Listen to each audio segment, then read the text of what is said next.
세상이 있기 전 천사들만 있던 교회보다 엄숙했던 하늘나라에서 궁중의 악사였던 루시엘은 하나님을 배반하고 자신이 하나님보다 아름답다며 교만에 빠지게 되었습니다. 이사야 13장. 네가 네 마음에 이르기를 내가 하늘에 올라 하나님의 무별 위에 내 자리를 높이리라. 내가 북극 지폐의 산 위에 앉으리라. 가장 높은 구름에 올라가 지극히 높은 이와 같아지리라. 하는도다.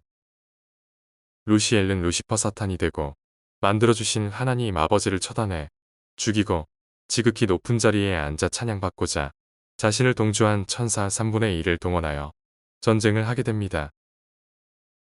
루시퍼와 그 악마를 따르던 천사들은 마귀, 악귀, 귀신이 되었고 하나님과 전쟁에서 패배하였으며 하나님께 용서받지 못하고 지상으로 쫓겨나게 됩니다. 지상에 내려온 사탄과 마귀, 그리고 졸개들인 악귀, 귀신들은 하나님께서 사랑하시는 사람 단 한 명이라도 지옥 열차에 동승시켜서 자폭할 계획을 가지고 있습니다. 그 이유는 하나님을 절대 이길 수 없다는 것을 알고 있기 때문에 함께 자폭하여 단 한 사람이라도 구원받지 못하게 하여 멸망당하게 하기 위해서입니다. 교만한 루시퍼가 하나님을 대적한 사건 이후에 창조주 하나님께서는 물질 세상을 창조하셨습니다. 빛과 어둠을 나누시고 해와 달과 별을 만드시고 지구와 동, 식물과 사람을 창조하셨습니다. 에덴 동산 중앙에 선악과 라는 실과도 만드셨는데 창세기 2장 16절 여호와 하나님이 그 사람에게 명하여 가라사대 동산 각종 나무의 실과는 내가 임의로 먹되 선악을 알게 하는 나무의 실과는 먹지 말라. 내가 먹는 날에는 정령 죽으리라 하시니라. 하나님께서는 선악과를 먹으면 죽음에 이르니 절대 먹어서는 안 된다고 말씀하셨습니다. 그런데 여자의 조상인 하와는 어느 날 뱀, 즉 사탄이 선악과를 먹으면 하나님처럼 된다고 속이자 먼저 먹고 남자에게도 주어 먹게 합니다. 선악과를 먹은 아담과 이브는 하나님 말씀을 어겼으므로 죄가 들어오게 되고 죄가 유전되어야 하는 구조대로 벗은 모습이 부끄러워지게 되었습니다. 여자는 교만한 마음이 들어와 선악과를 먹으면 신이 될 수 있겠구나.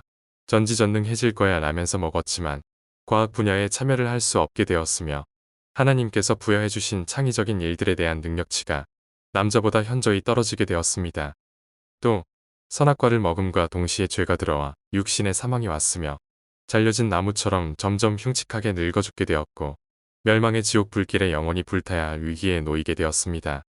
자, 그럼 선악과 지혜는 무엇인지 루시퍼를 찬양하고 선악과 먹은 것이 축복이었다고 인터넷에 글 쓰고 다녔던 악인 중에 악인이었던 자가 밝혀드리겠습니다. 선악과는 성관계다. 답은 아닙니다. 창세기 2장 24절 이러므로 남자가 부모를 떠나 그 아내와 연합하여 둘이 한 몸을 이룰지로다. 아담과 그 아내 두 사람이 벌거벗었으나 부끄러워 아니하니라. 사람은 부모를 떠나서 결혼해서 살라는 말씀이 창세기 2장 24절에 나오고 있습니다. 그러므로 선악과는 절대 성관계가 아닙니다. 선악과를 먹고 원숭이 같았던 지능 낮은 인간이 지혜를 얻어서 문화 문명이 생겼다. 이것도 아닙니다. 창세기 2장 19절 여호와 하나님이 흙으로 각종 들짐승과 공중에 각종 새를 지으시고 아담이 어떻게 이름을 짓나 보시려고 그것들을 그에게로 이끌어 이르시니 아담이 각 생물을 일컫는 바가 곧 그 이름이라. 사람은 원래 지능이 뛰어난 존재로 만들어진 이후로 제일 먼저 동물들 이름 지어주는 것을 했는데 원숭이 같았던 인간이 선악과 먹고 지혜를 얻어서 지능이 생기고 감성 생겼다는 식으로 사람들을 교활하게 미혹했는데 모두 사실이 아닙니다. 원래 인간은 선악과 먹기 전에는 더 뛰어났으며 능력치가 반토막 나버린 것입니다. 그나마 능률이 떨어진 상태에서도 선악과 때문에 삐뚤어진 마음들이 나서 즉 나태교만, 게으름, 시기, 질투 등등 지능이든 감성이든 제대로 능력 발휘를 못하게 되었습니다. 잠깐 여기서 바이오 리듬에 대해서 하나님 기준에서 표현하자면 어떤 날은 삐뚤어진 생각이 많았고 그 원인으로 다음날 능률이 떨어지거나 삐뚤 마음 덜 쓰고 낮고 겸손한 날에는 올라가거나 선악과로 인해서 어느 날은 겸손 어느 날은 자만 계속 이런 식으로 악영향을 주므로 능력치가 떨어진 상태에서 오르락내리락 하는 현상이 바이오 리듬 현상인 것입니다. 그럼 선악과 먹고 하나님처럼 되었다는 것은 무엇인가? 선악과 지혜란 도대체 왜 먹었는데 육신의 사망이 왔을까요? 하나님은 왜 선악과를 먹으면 죽는 것을 아시는데 선악과를 먹으면 죽는다고만 암시해 주시고 우리를 자유의지대로 놔두셨을까요? 선악과 먹고 하나님처럼 되었다는 것은 주인이신 하나님을 몰아내고 하나님의 선과 악의 판단 기준인 양심 기준을 무시한 채 자기 스스로 주인이 되어 자기 스스로 선과 악을 분별하면서 살겠다는 것입니다. 하나님의 기준인 양심 기준에서 벗어나서 선악을 분별하면 죄를 지음으로 하나님 닮은 형상은 죽게 되는 것입니다. 위안부 강제 동원은 없었다면서 소녀상을 발로 뻥뻥 차면서 나는 정의다라고 결정짓기, 침략 전쟁 생체 실험 학살과 집단 성폭행, 살인 강도 강간 온갖 악독한 마음들과 무자비한 폭력 시기 질투 인신매매, 장기매매 인신매매, 테러 등등 온갖 삐뚤어진 마음을 쓰고도 양심을 무시하고 사는 죄 짓는 삶, 즉 타락한 삶을 살게 된 것입니다.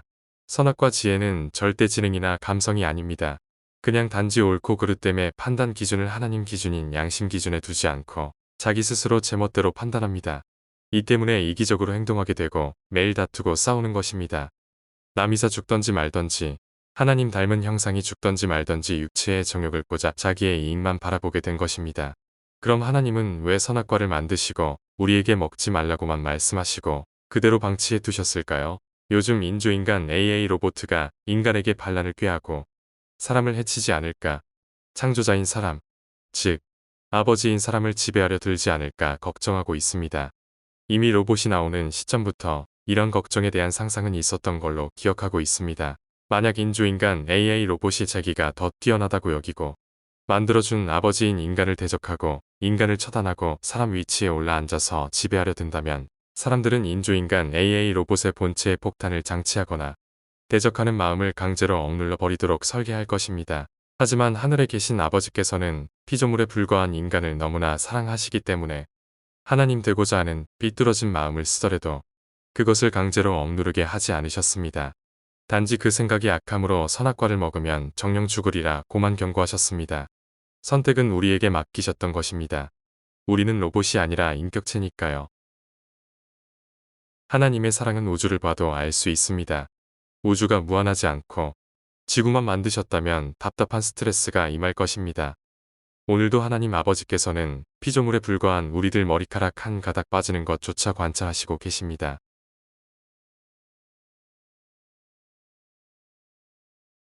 우리에게 지능과 감성을 부여해 주시고 하나님과 똑같이 느끼는 전혀 다르지 않은 감정 상태를 부여해 주심을 아버지께 감사합니다.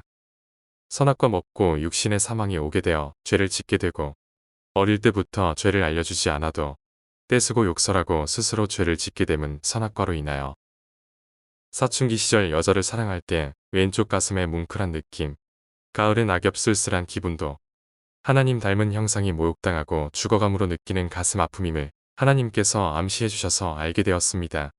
이미 살인한 자들, 독사의 자식들 구더기 똥보다 못한 것이 사람인 것을 알고 있습니다. 우리들의 아비는 마귀입니다.